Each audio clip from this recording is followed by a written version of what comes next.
Assalamualaikum warahmatullahi wabarakatuh. Perkenalkan kami dari kelompok 3 yang mendapatkan study case A tentang probabilitas kemacetan.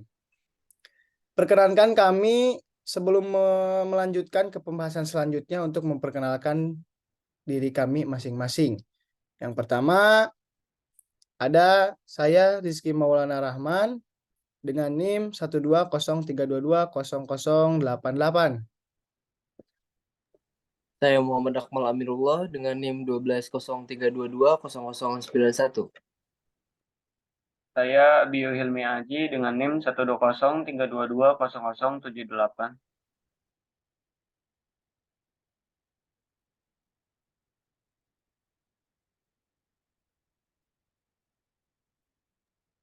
Dan saya Khairul Abiridira dengan NIM 12032220082. Terakhir saya Sinta Wahyu Handayani dengan NIM 12032220074.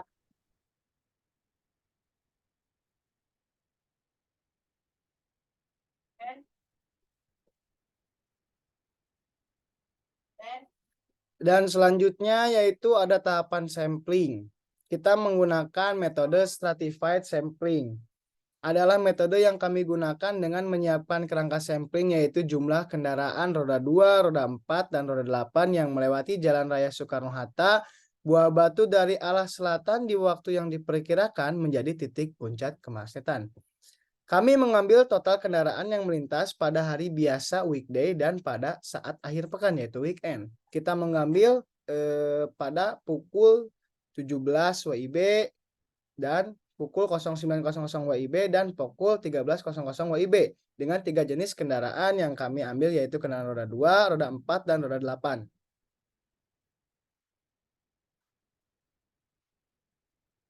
Dan selanjutnya itu ada data weekday dan strata sampling weekday yang kami dapatkan dari data sebelumnya. Yang pertama, waktu 17.00 kendaraan roda 2 terdapat 528, kendaraan roda 4 terdapat 153, kendaraan roda 8 3, jumlah kendaraan yaitu 684 dengan sampel size 113. Dan pada waktu kedua yaitu 09.00 kendaraan roda 2 230, kendaraan roda 4 243, kendaraan roda 8 5, jumlah kendaraan 736 dengan sampel size 114. Dan waktu ketiga yaitu 13.00 kendaraan roda 2 124, kendaraan roda 4 136, kendaraan roda 8 3, jumlah kendaraan yaitu 263, sampel size-nya 65. Jadi total kendaraan semuanya ada 1683 dengan rataan 561 dan standar deviasi yang bisa kita lihat sebagai berikut dengan confidence level 90%.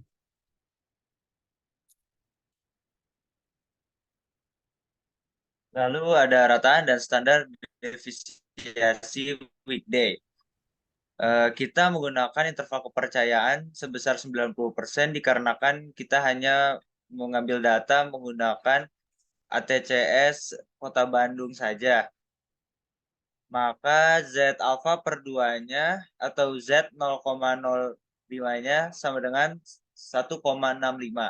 Lalu waktu pengamatan yang kita pakai itu 5 menit atau sama dengan 0,04 jam. Nah, untuk mencari cara rataan terdapat rumus X bar dikurangin Z alpha per 2 dikali waktu pengamatan per jumlah jenis sampling kurang dari mu kurang dari X bar plus Z alpha per 2 dikali waktu pengamatan per jumlah jenis sampling. Lalu tinggal kita masukkan angka-angka ke dalam rumus dan mendapatkan hasil 560,921 kurang dari mu kurang dari 561,079 atau 561 plus minus 0,079. Lalu di sini ada taksiran interval sampling weekday. Di sini juga kita menggunakan interval kepercayaan 90%, maka Z alpha per 2-nya Z atau Z 0,05-nya 1,65 dengan V N kurang 1 Dikarenakan N atau jumlah jenis sampling kita 3, maka 3 kurang 1 dan mendapatkan hasilnya 2. Maka T dari 0,05 bagi 2 sama dengan 2,920. Dan kita tinggal memasukkan hasil akhir yaitu 560,904 kurang dari mu kurang dari 561,096 atau 561 plus minus 0,096.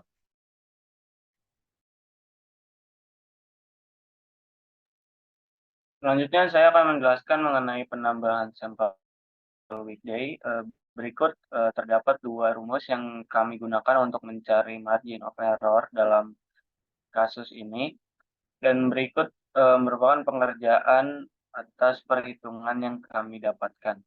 Yang pertama itu ada M of margin of error dengan data pada pukul 17.00 waktu Indonesia Barat, tinggal dimasukkan ke dalam rumus angka-angka yang sudah kami dapatkan dan mendapatkan hasil 38,975 atau dibulatkan menjadi 39.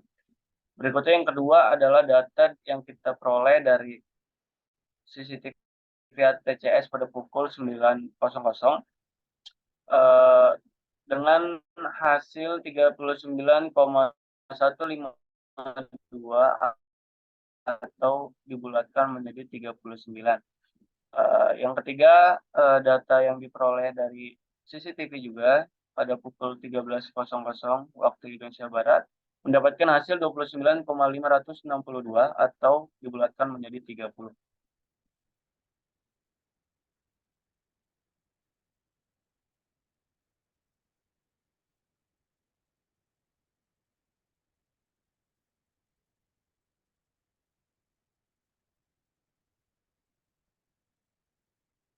Berikut merupakan kesimpulan yang kami dapatkan dari data weekday.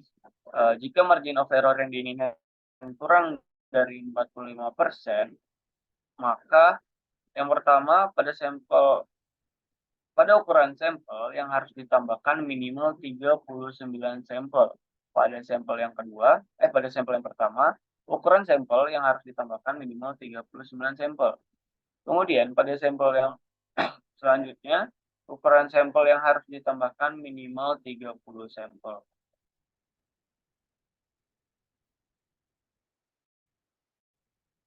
Berikut merupakan jabaran hasil penelitian kami pada waktu weekend, dan berikut merupakan strata sampling weekend. Dengan pada waktu 17.00 kendaraan roda 2 itu terdapat 973, kendaraan roda 4 304, kendaraan roda 8-nya 5 dengan jumlah 5. Total kendaraan pada waktu 17.00 yaitu 1.208. Dan pada jam 9.00 kendaraan roda 2 terdapat 456, kendaraan roda 4 489, kendaraan roda 8-nya 9. Dengan total jumlah kendaraan 954 dan sampel size-nya 167. Dan yang terakhir pada waktu 13.00 kendaraan roda 2 sebanyak 274, kendaraan roda 4 sebanyak 268, kendaraan roda 8 sebanyak 6, dengan total jumlah kendaraan pada waktu 13.00 548 dengan sampel size 100. Dan total dari seluruh kendaraan yang kami analisis yaitu 2.784 dengan rataan 928 dan standar deviasi sebanyak 292,8898.162 dengan tingkat kepercayaan atau confidence level sebanyak 90%.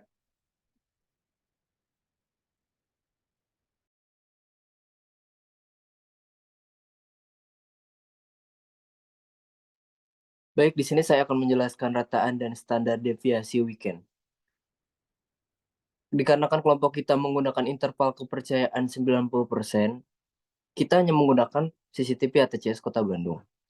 Maka jet alpha per 2 itu jet 0,05 atau 1,65. Waktu pengamatan yaitu 5 menit atau sama dengan 0,083 jam. Rataan atau jumlah total jam dalam sehari yaitu per 24 jam. Di sini kita akan menghitung apa yang telah kami dapat dengan menggunakan rumus X bar dikurangi jet alpha per 2 dikali waktu pengamatan, jumlah sampel kurang dari mu kurang dari X bar ditambah jet alpha per 2 dikali waktu pengamatan dan jumlah jenis sampling. Dan kita mendapatkan hasil 927,921 dikurang mu dikurang 928,079 atau 926 plus minus 0,079.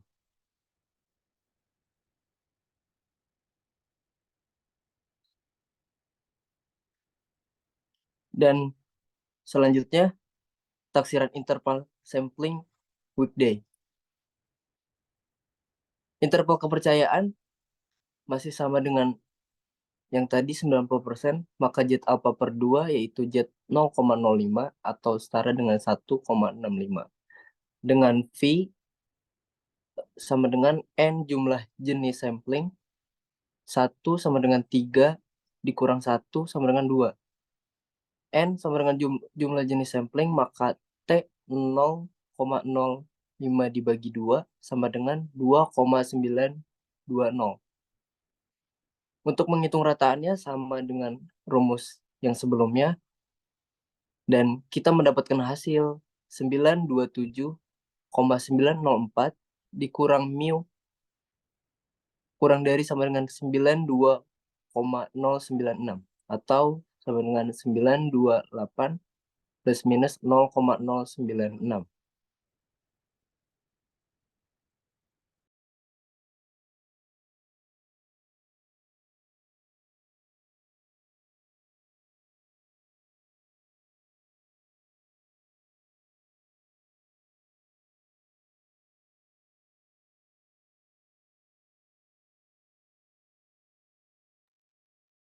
Dan selanjutnya ada penambahan sampel weekend yang kita hitung yaitu ada margin of error.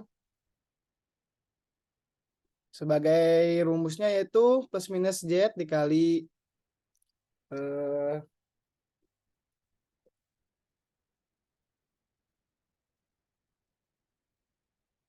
mu dibagi jumlah sampling. Dan untuk mendapatkan N-nya sebagai berikut. Di atas merupakan rumus yang kelompok kami gunakan untuk mencari margin of error. Dan berikut merupakan pengerjaan dan perhitungan yang kelompok kami kerjakan dengan acuan dari data yang kami dapatkan. Yang pertama, sama seperti penambahan sampel weekday sebelumnya, kita memperoleh data dari CCTV ATCS pukul 15.00 dengan mendapatkan hasil yaitu 52,112 atau 52 dibulatkan. Yang kedua, data diperoleh dari CCTV ATCS pukul 9.00 dan mendapatkan hasil 47,386 atau 47, jadi kita bulatkan. Dan data yang ketiga yaitu data diperoleh dari CCTV ATCS pukul 13.00 dan mendapatkan hasil 36,668 atau 37. Slide selanjutnya yang akan dijelaskan oleh teman saya yaitu Sinta. Baik, selanjutnya adalah kesimpulan yang dapat kita dapatkan dari perhitungan weekend tadi. Yang pertama yaitu, jika margin of error yang diinginkan kurang dari 45%, maka pertama, dari sampel pertama, ukuran sampel yang harus ditambahkan minimal 52 sampel. Yang kedua, pada sampel kedua, ukuran sampel yang harus ditambahkan minimal 47 sampel. Dan yang terakhir, pada sampel ketiga, ukuran sampel yang harus ditambahkan minimal 37 sampel. Selanjutnya adalah pengujian hipotesis dari sampel weekday dan weekend tadi. Yang pertama yaitu statistik uji dengan rumus Z sama dengan rata-rata X1 dikurangi rata-rata X2 dikurangi P1 dikurangi P2 dibagi akar dari standar deviasi dibagi jumlah sampelnya ditambah akar dari standar deviasi 2 dibagi jumlah sampel kedua. Yang kedua adalah rata-rata sampel. Rata-rata sampelnya yang kita dapatkan dari rata-rata sampel pertama yaitu 1683 dibagi 3 yaitu hasilnya 561 dan sampel kedua yaitu rata-ratanya 2784 dibagi 3 yaitu 928. Yang ketiga yaitu karena pada H0 P1 sama dengan P2 maka berlaku P1 kurang P2 sama dengan 0 sehingga Z sama dengan 561 dikurang 928 dibagi akar dari 561 per 3 dikuadratkan ditambah 928 per 3 dikuadratkan yang menghasilkan minus 0,59. Yang keempat, yaitu daerah kritis dan kriteria uji atau uji dua sisi. Nah, dari sini nanti kita akan memasukkan, karena kita mengambil standar deviasi kita yaitu 90% yang berarti Z-nya 0,05 yang hasilnya 1,65 dan lalu kita gambarkan grafiknya di mana grafik dari Z negatif yaitu negatif 1,65 itu adalah daerah penolakan HO dan dari yang positif di atas 1,65 adalah daerah penolakan HO juga. Sehingga kriteria uji kita adalah tolak H0 jika Z kurang dari minus 1,65 atau Z lebih dari sama dengan 1,65. Nomor 5, dapat kita simpulkan jika Z hasil kita tadi adalah minus 0,059, itu lebih dari minus 1,65, sehingga H0 kita ditolak.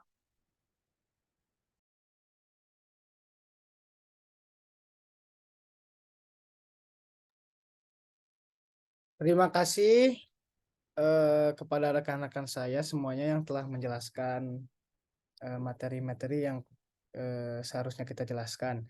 Dan mohon maaf bila ada salah kata atau kata-kata yang kurang dimengerti, mohon dimaafkan. Sekian dari kelompok kami. Wassalamualaikum warahmatullahi wabarakatuh.